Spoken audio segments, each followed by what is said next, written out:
മുട്ടയൊക്കെ അങ്ങോട്ട് പിച്ചിക്കൂടെ? എന്തോ കുഞ്ഞിന് അവര് മുട്ട അങ്ങ് കൊഴിഞ്ഞു പോകുമോ? അവരെ മുത്ത് കൊഴിയുന്നോണ്ട് നമുക്ക് ജോലിയുണ്ട്. നീ ആവശ്യമില്ലാത്ത കേക്ക് രാജി.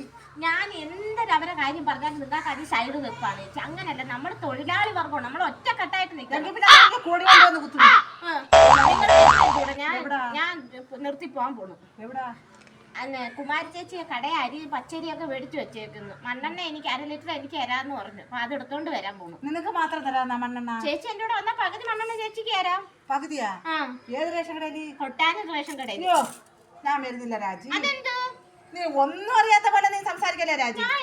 നീ അന്ന് ഞാൻ റേഷൻ കടയിൽ പോണ കാര്യം ഞാൻ മാത്രമേ അറിഞ്ഞുള്ളൂ. എന്റെ അണ്ണനെ പറഞ്ഞ് അങ്ങേരെ എന്റെ കട കൂടെ റേഷൻ കടയിൽ പിറക്കെ പറഞ്ഞിട്ട് നീ ഒറ്റ ഒരുത്തിയാണ്.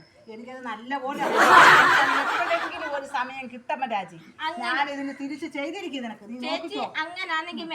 ഇപ്പോഴും വരെ ആ തരിപ്പ് മാറിയിട്ടില്ല. ഇപ്പോഴും വരെ എനിക്ക് നിങ്ങൾ ഇങ്ങനെ നടന്ന് പറയാം. എന്നാ ഈ മെമ്പർ കാര്യം ഞാൻ പറഞ്ഞു കൊടുക്കണമല്ലോ. മെമ്പർ കാര്യം എന്തര്? നിങ്ങൾ മെമ്പറെ കാണുമ്പോ ഇങ്ങനെ കണ്ണും കയ്യും കാണിക്കുന്ന അപ്പോഴും നിങ്ങൾക്ക് ഒരു മിറ്റാൻ തൂപ്പം എല്ലാം ഞാൻ ശ്രദ്ധിക്കും. മെമ്പർ വന്നിരിക്കുന്നത് പറഞ്ഞ് എനിക്ക് വിട്ടാൽ കൂടെ. അതുപോലെ മെമ്പറെ പറ്റി അങ്ങേക്ക് ഒരു സംശയവും ഇല്ല. എന്നാ എന്തിനാ റേഷൻ കടയിൽ അങ്ങേക്ക് സംശയമായിപ്പോ ഞാൻ വരില്ല. നീ ഒറ്റ എടുത്തോളാം. നമുക്ക്